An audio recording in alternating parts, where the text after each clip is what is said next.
L'ambiance au stade Vélodrome, elle était magique hier soir. Je pense que vous y étiez tous, il me semble, dans ce stade. Hier non, mais dimanche. Oui, effectivement, c'est l'habitude. Je suis vraiment désolé. Je m'excuse. Et je m'excuse auprès de vous qui nous regardez aussi. Ambiance fabuleuse dimanche soir, donc dans ce stade Najette. Tu en as pris plein les oreilles. C'est ce que tu voulais pour un match comme ça. T'es pas déçu? C'est le match de la saison pour moi et j'ai bien fait d'y aller.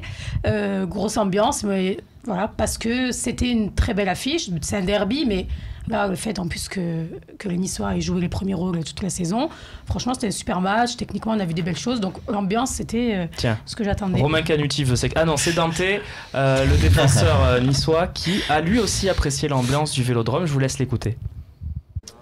Magnifique. Franchement, pendant la semaine, j'étais un peu blessé au genou là, et puis je ne me posais pas de questions que j'allais venir parce que j'avais vraiment envie de découvrir cette ambiance. Ça fait vraiment plaisir de voir une ambiance pareille. Le nôtre aussi, notre supporters sont magnifiques. Franchement, ils nous poussent vraiment. Puis c'est dommage que c'était pas ici, mais c'est vrai qu'à Marseille, il y a une très belle ambiance. Mais oui, Najette. Juste pour rebondir, ce stade, quand on veut, on est les meilleurs. Hein. Ça, il n'y a pas photo, mais tu as tous les joueurs qui viennent, les joueurs de Paris. Balotelli l'a dit aussi sur Instagram. Sur Instagram qui te dit la même chose.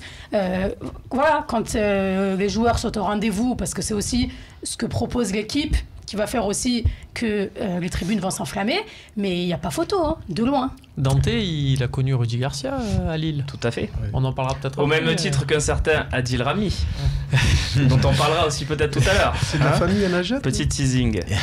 Non. On en parlera peut-être tout à l'heure. Vraiment, le regard là, c'est le même. On a un invité en ligne, ne le faisons pas plus attendre. C'est Sofiane Sedrati. Son nom ne vous dit peut-être pas grand-chose, mais c'est quelqu'un qui a vécu un mois exceptionnel puisqu'il s'est fait un petit tour d'Europe des derbies. Et il a conclu ce tour d'Europe par le derby de la Méditerranée. Alors, on va l'accueillir. Bonsoir Sofiane. Sofiane, est-ce que tu peux très brièvement nous rappeler ton tour d'Europe et comment tu l'as conclu? Alors, bonsoir à tous les invités. Et merci au Phocéen. Mon parcours rapidement. Donc, pendant un mois, j'ai fait le tour d'Europe des stades.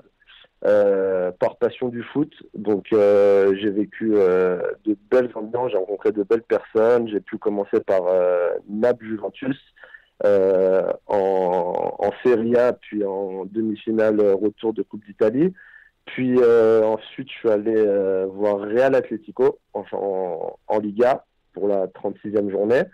Ensuite, 3 jours après, j'ai pu faire Atlético Leicester en Ligue des Champions, quart de finale aller.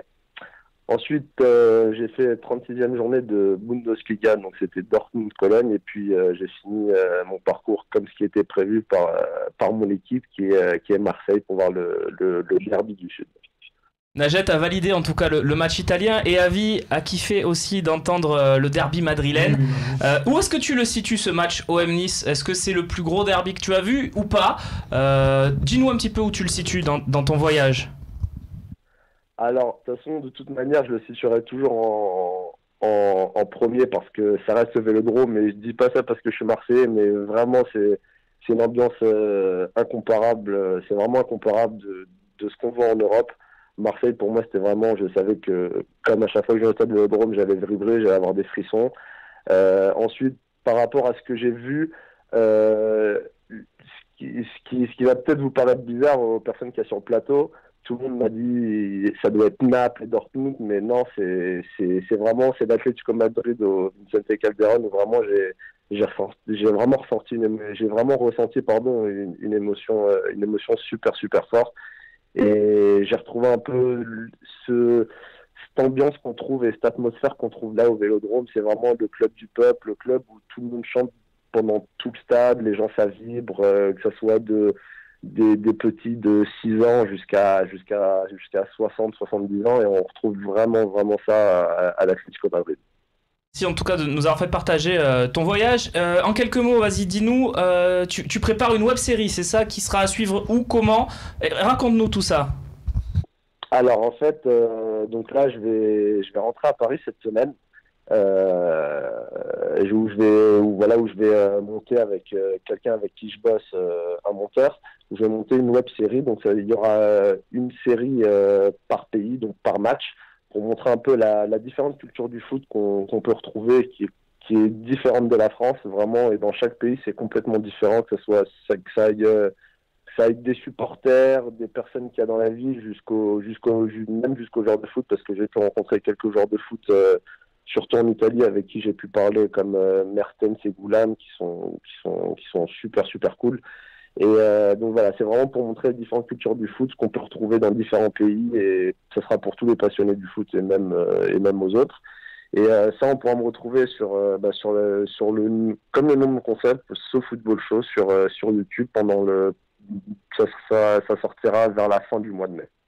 Est-ce qu'ils sont obligés d'aller à Paris pour faire ça? Redis-nous ça. Je dis, c'est dommage qu'ils montent à Paris pour faire ça. On aurait pu le faire à Marseille. C'est là-bas qu'il a son studio de montage, on comprendra. Romain, une dernière question peut-être pour Sofiane. Oui, une remarque. J'imagine qu'autour de son périple, il a dû parler, et donc s'il est amoureux de Marseille, il a dû parler un peu de Marseille avec des personnes en Allemagne, en Italie, en Espagne. Comment c'est perçu le Marseille de maintenant? Est-ce que les gens ont bien saisi qu'on était rentré dans l'ère McCourt et qu'il allait avoir de gros joueurs qui allaient signer? Déjà, de toute façon, l'atmosphère de Marseille, tout le monde le ressent comme quelque chose d'exceptionnel. C'est vraiment, les gens vraiment ressentent ça comme un très gros club.